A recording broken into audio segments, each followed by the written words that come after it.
Hai teman-teman. Hari ini kami akan membahas mengenai multikulturalisme pada masa Islam. Nah, Indonesia sebagai negara yang multikultur, etnis, budaya, dan agama menjadikannya kaya akan keberagaman. Dalam perspektif agama Islam, multikultur atau keberagaman merupakan sunatullah dan menjadi sistem nilai yang universal. Dalam konteks sejarah Islam di Indonesia, pemahaman dan pemaknaan terhadap multikulturalisme pada dasarnya sudah ada sejak lama. Hal ini antara lain dapat dilihat dari proses Islamisasi yang berlangsung secara damai dengan menggunakan pendekatan-pendekatan kultural. Dengan cara bertahap, tanpa menolak dengan keras sosio-kultur masyarakat sekitar, Islam memperkenalkan toleransi dan persamaan derajat.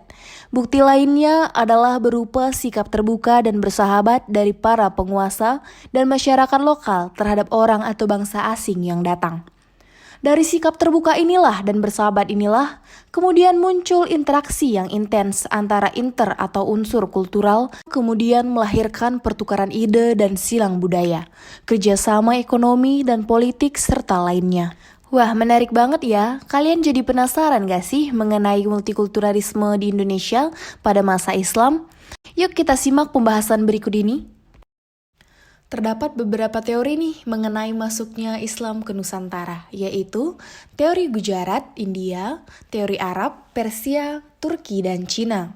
Nah, selain itu Islam disebarluaskan melalui beberapa saluran, contohnya 1.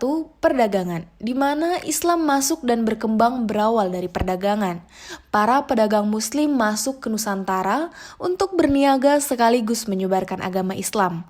Nah, jalur ini adalah tahap awal yang mendasari kemunculan Islam di Indonesia dan terjadi sekitar abad 7 hingga ke-16 Masehi. Nah, Islam dibawa oleh pedagang muslim. Pada waktu itu, terdapat banyak pedagang muslim yang berdagang ke Indonesia. Hingga akhirnya, mereka membentuk sebuah pemukiman. Di sini, mereka semua bekerja dan menyebarkan agama Islam. Di tempat inilah, mereka semua berinteraksi dan menyebarkan agama Islam. Nah, para pedagang muslim ini telah melaksanakan aktivitas yang ganda, di mana aktivitas pokok mereka sebagai pedagang dan di sisi lain melaksanakan dakwah Islam. Kedua adalah perkawinan. Saluran perkawinan adalah salah satu proses Islamisasi yang tak terasa dan mudah untuk dilakukan. Hal ini dikarenakan ikatan pernikahan adalah ikatan yang lahir batin. Pernikahan dapat membentuk keluarga baru yang dapat menjadi pertanda perkembangan masyarakat yang besar dan dapat membentuk masyarakat muslim. Ketiga adalah pendidikan formal atau pesantren. Pesantren merupakan pondasi yang paling strategis dalam kemajuan Islam di Indonesia. Islamisasi melalui jalur pendidikan yaitu dengan adanya pesantren ataupun pondok dan dilaksanakan oleh para guru agama, kiai, dan para ulama.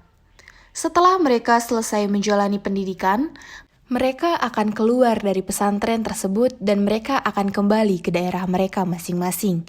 Atau mereka akan pergi ke suatu wilayah untuk menyebarkan dan untuk mengajarkan agama Islam. Contoh multikulturalisme masa kerajaan Islam. 1. Komunitas multikultur. Samudra Pasai merupakan kesultanan Islam pertama di Nusantara, yakni pada abad ke-13. Samudra Pasai mengalami perkembangan pesat dan menjadi wilayah kosmopolitan di Nusantara.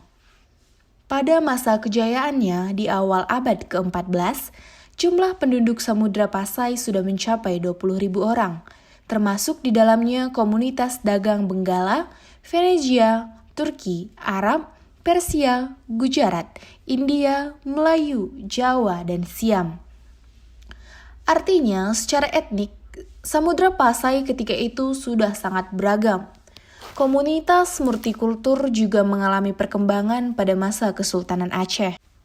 Perkembangan tersebut dibuktikan dengan penemuan prasasti Tamil di Desa Neusu, Banda Aceh, yang berisi sebuah keputusan yang diambil kelompok Persatuan Perdagangan Tamil.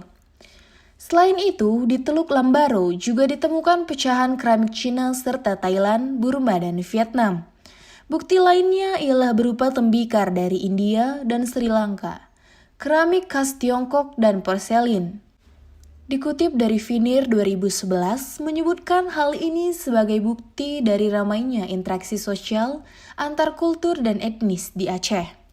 Tidak hanya di Aceh, komunitas multikultur ini juga terbentuk di berbagai kota pelabuhan dengan terdapatnya perkampungan para pedagang asing, Arab, Persia, India, Cina, Turki, Tamil, dan lain-lain.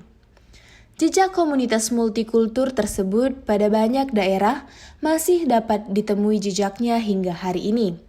Hal ini dapat kita lihat dari keberadaan kampung-kampung atau komunitas seperti Arab, India, Cina, Madura, Melayu di berbagai daerah di Indonesia, baik pada kota besar seperti Jakarta, Surakarta, Yogyakarta, Semarang, Surabaya, dan Padang, serta Palembang dan Makassar, ataupun pada kota-kota kecil seperti Bengkulu, Malang, dan lain-lain. Contoh multikultur yang kedua adalah relasi dengan bangsa asing. Relasi dan kerjasama adalah hal mutlak dalam kehidupan manusia, termasuk dalam konteks hubungan antar bangsa. Karena itu, relasi dan kerjasama antar bangsa merupakan sebuah hal yang biasa dalam perjalanan sejarah umat manusia, termasuk Indonesia. Relasi tersebut tidak hanya terbatas pada bangsa Arab sebagai kiblat umat Islam atau negara Muslim lainnya, tetapi juga terhadap bangsa-bangsa lain seperti Cina, Burma, Thailand, India, hingga bangsa Eropa yang secara kultur memiliki perbedaan yang sangat tajam. Secara umum, terdapat beberapa bangsa asing yang tercatat memiliki relasi langsung dengan Kesultanan Islam di Nusantara, yakni Arab, Turki, Persia, Gujarat, India, Venesia, Cina, Burma, Sri Lanka, Thailand, dan Inggris, serta Portugis dan Belanda. Pada umumnya, relasi tersebut berlangsung dalam konteks perdagangan atau dunia niaga. Akan tetapi, relasi juga terjadi dalam bidang lainnya, seperti agama, pendidikan, dan politik.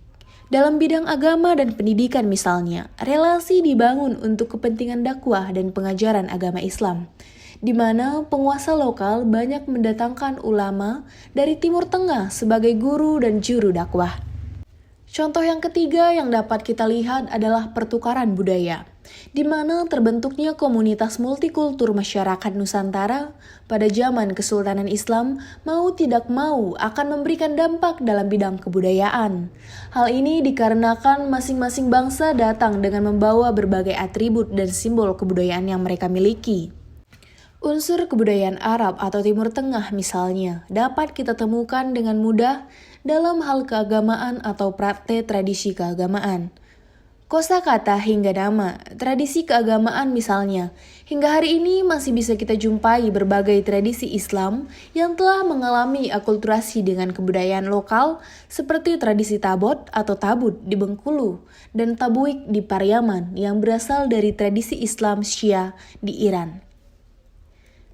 Di Bengkulu, tradisi tabot atau tabut ini telah mengalami akulturasi dengan kebudayaan lokal sehingga tidak lagi menjadi milik masyarakat tertentu, namun telah menjadi milik masyarakat Bengkulu secara keseluruhan. Tidak hanya itu, pada tradisi keagamaan, unsur budaya Timur Tengah juga dapat ditemukan pada bangunan keagamaan, seperti masjid yang memadukan berbagai unsur kebudayaan seperti Turki dan Arab. Wah, menarik banget gak sih penjelasan tadi? Ternyata multikulturalisme sudah ada dan berkembang sejak lama loh di Indonesia. Nah, semoga informasi tersebut dapat menambah pengetahuan kalian ya. See you!